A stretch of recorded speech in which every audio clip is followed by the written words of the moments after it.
Welcome to the Talk of Fame podcast. I'm Kylie Montigny, and today on Talk of Fame, we're going to talk with Rachel Dara. Rachel's a rising star in the Canadian music scene, hailing from Montreal, Canada. At just 18 years old, she's already made a significant impact with her soulful voice and poignant songwriting. During the pandemic, Rachel honed her craft by hosting weekly online club concerts, which gained a dedicated following and showcased her ability to connect with audiences even in challenging times. Her debut album, The Next Big Innovation, produced by the renowned Mark Howard, highlights her versatility and unique storytelling ability. Rachel's music seamlessly blends indie, alternative, and folk influences, creating a sound that is both fresh and timeless. Rachel's talent has not gone unnoticed.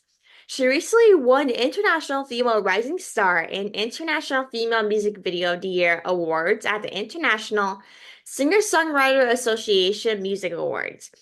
Her single 18 has been praised for its emotional depth and lyrical honesty, resonating with listeners all around the world. Welcome to the show, Rachel. Thank you so much, Kylie. I'm honored to be here.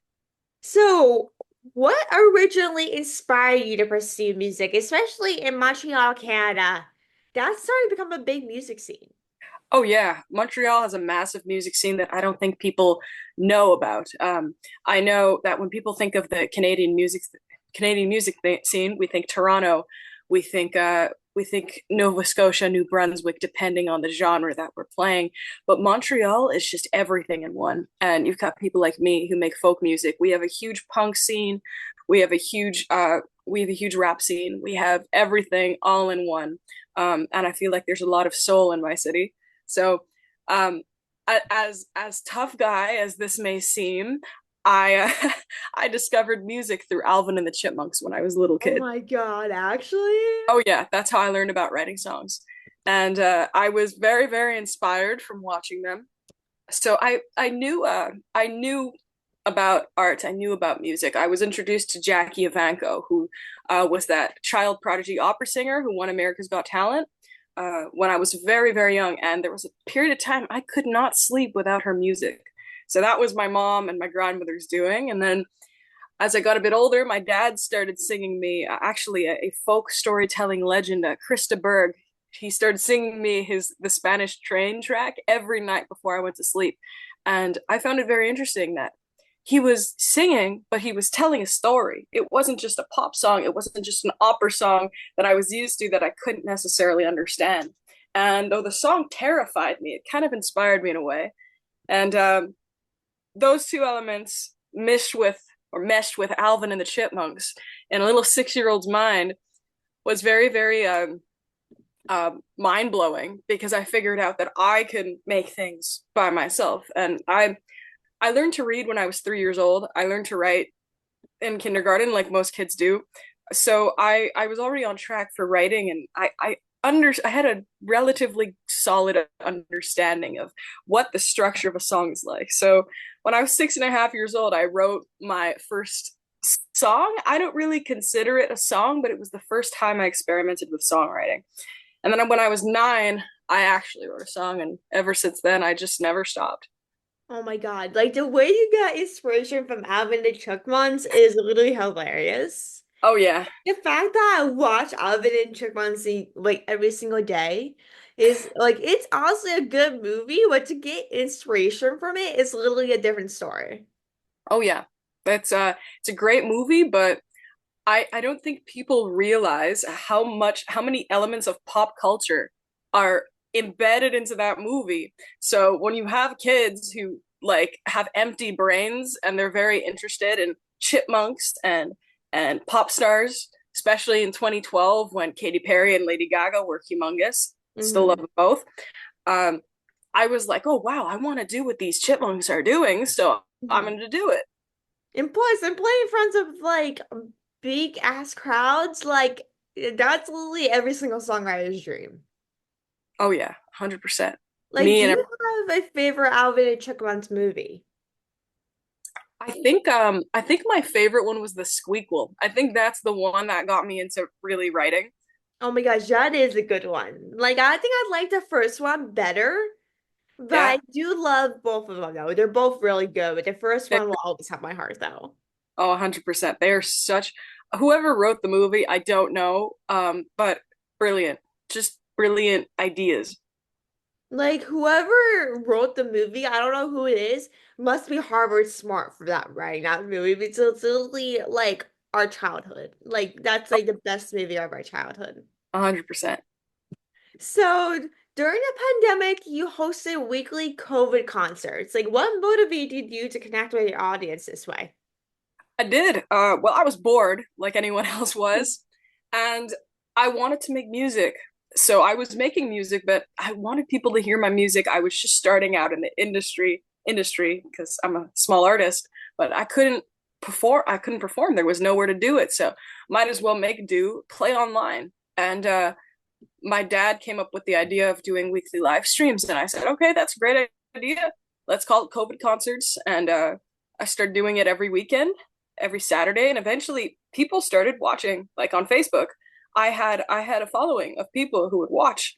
On Instagram, I had not as many, but I had people watching every week. And through those concerts, I was really able to develop my craft and it gave me an opportunity to practice. So I don't think I would be where I am right now in terms of music and being an artist if it wasn't for those concerts. I And know, like especially yeah, online, like when our world shut down, we literally had nothing to do. We couldn't do stuff in person. I don't know how it was in Canada when it happened, but in the United States, it literally got down far and never got back up after a few years. oh yeah. Um I come from an immunocompromised family. So when people went back to school from online school after about 6 months, I was online for another year and a half. So Actually, yes.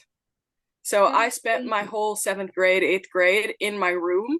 So I kind of became like this I became like this niche weird kid, but that person is who got me through number one through the pandemic and number two to the point where I am now. So that those songs that I wrote at 13 and 14, all the music that you're listening to, all the music that you found online, that's where it's from. It's all Exactly. And especially being stuck in your room at home for 2 years or so, like yeah. you literally get bored out your mind and don't know who you are. Because when I was at home all the time during the pandemic, I literally was ready to lose my mind and wanted to live life. Same. Same. I went Who, to a mall who with didn't, friends. honestly? Yeah. I was 16 the first time I went to a mall with friends. Oh my God, 16? Yeah. Oh my God, that's insane. Oh yeah. It So is. like you literally like I don't know how Canada does it, like Canada does it, but start going to a mall first time at 16 is something that I never heard before. That's a me thing. That's not an everybody else thing. I can guarantee you everybody's at malls. I love malls though. I've never I felt very like and I write songs about this and it's gonna come up in our conversation. I've never felt or I've always felt like attached to my parents, to my family. And at 13 is usually the age where you start spending more time with friends, you start expanding. And when the Mm, pandemic hit, I didn't get that opportunity. So that kind of explains it. Because when you're 16, you start being a little bit more independent. You're a bit more yeah. comfortable, or for most people, a lot more comfortable. Um, so ever since then, I've been enjoying my malls. I love I malls. know, might as well if you hang out with friends, that's a big tool, Oh yeah. honestly. Like after 16, I would rather just go hang out with friends than just staying home. But with the pandemic, that changed. And basically, we're spending time with our family more than we want to. Oh yeah, 100%. I do love my family though, and I'm very grateful that they support me, and I'm glad that out of all the families I could have been stuck with, it's this one. I know. It's a thrill to be in the family we have, but after a while, you're just like, I'm sick of this. I want to go I out with get that. Oh yeah. But everyone feels differently. But after time, during COVID, you're just done sitting at home with family every single day. You're just like, bro, I just want to get out of the house and do something with my Yeah, friends at this point. that's it. You just wanna live. But at the same time, those feelings, those angsty, like angry feelings got me to a point where I was writing so many songs about them, and I'm using them now. You basically released most of them. Like that was honestly the time where songwriters were at their peak to writing songs. Like that was since we had a lot of free time, writers have more dedication and time to actually write music compared to now. Oh yeah, 100%. So, Very great. with your album, like, can you share a bit about what inspired that album, the ne about your next album, actually, and how you 100%. collaborated with Mark on its sound? So, the next big invention was entirely written during the pandemic when I had all that time on my hands. And I actually just put out the title track of the album. So the song, The Next Big Invention, came out yesterday. Mhm. And I just, every single song is about something different. But at the same time, when you put it all together, it all makes sense. It's all part of the same niche. And some of the songs are interconnected. But to generalize and to summarize what it's about, well, it's just me. It's just who I am, who I was in that point of my life where I was stuck in something that I just couldn't get out of, and I just needed to express myself. So the next big invention, though, the song that came out yesterday, I had written that inspired by an oral presentation that this kid in my class had made online. And obviously, I had my camera and my mic off, so I still listened though. I was always present.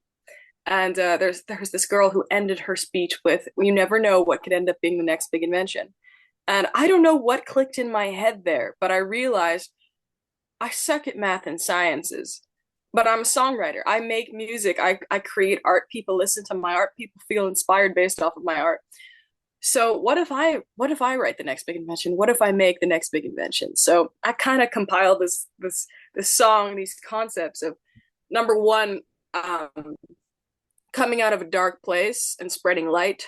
And no matter how corny that sounds, it's genuinely what I felt in the moment when I was writing it.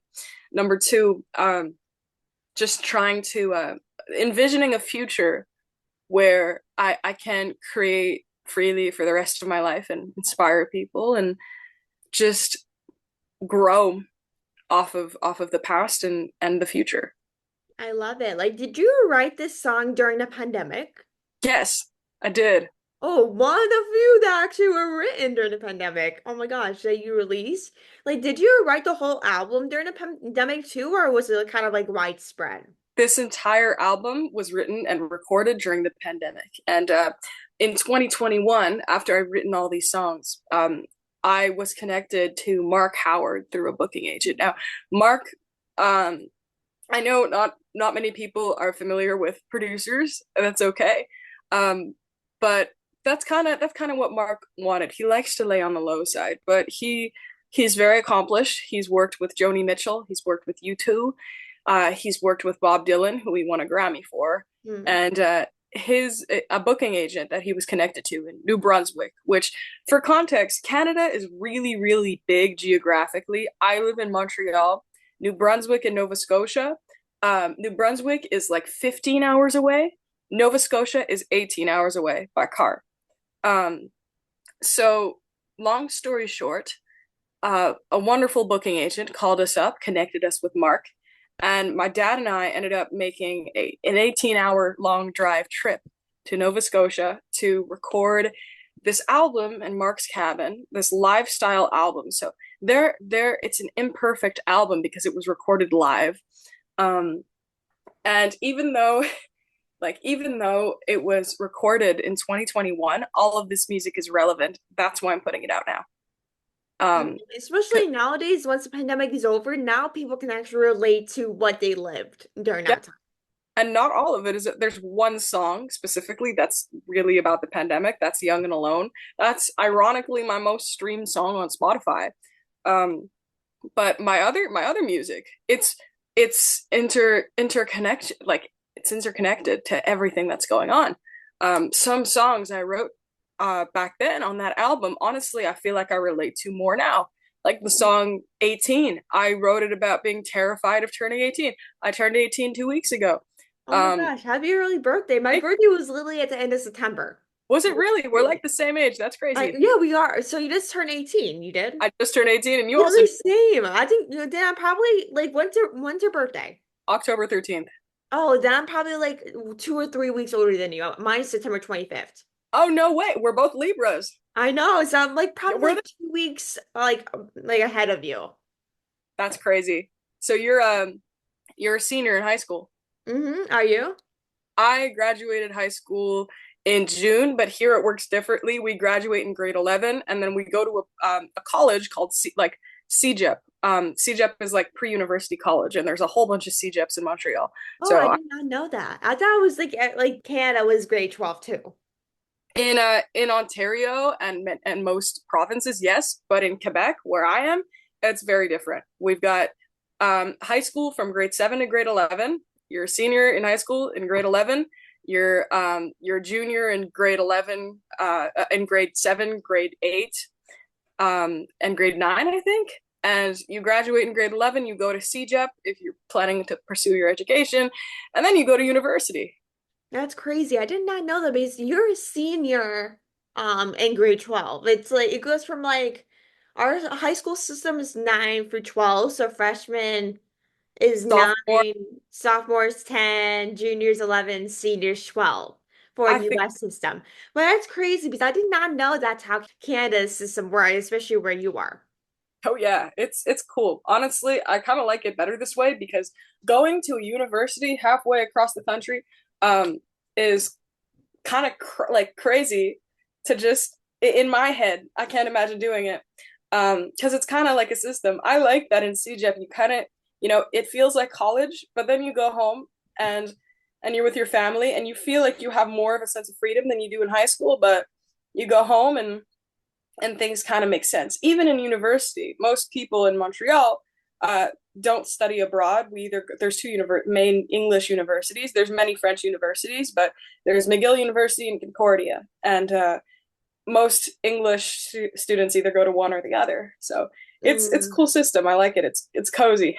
it is. Now I want to learn more about that system now. I might look it up after this. It's cool.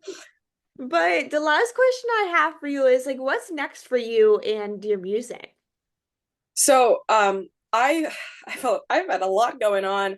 I spent the summer playing show by festival by festival. Even in the US, I played my first shows in the US. I played the New York State Fair and the Brew Festival in Sackett Harbor, New York, and the Wally Lake Festival in Pennsylvania. And I will be playing next year I'll be doing like a mini, I'd call it a tour, playing some more festivals in the US and in Canada. But more importantly, last summer, I went and I recorded another EP extended play in Toronto, so 6 hours away from home, with another producer, Josh Goldman, who actually was my first ever guitar teacher and just happens to have a studio where everything is recorded on analog.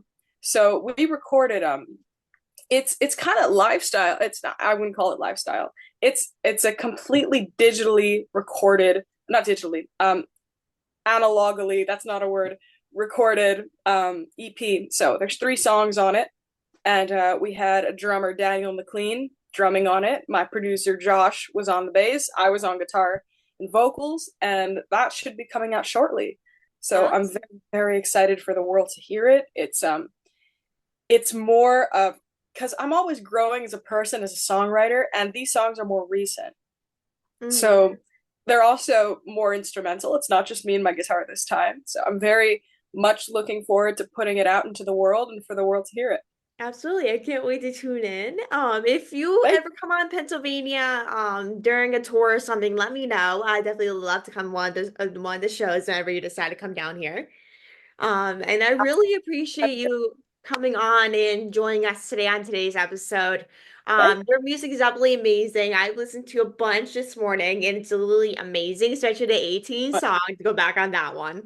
But it was really great to chat with you and be able to meet you. I know that we've been trying to do this for a little bit, so I'm very excited to have this conversation with you.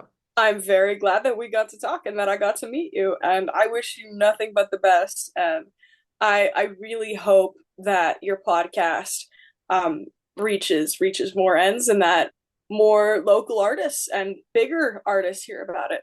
Thanks so much. That means a lot. And I hope everyone enjoyed this episode. Make sure to go check out her new song and her upcoming music.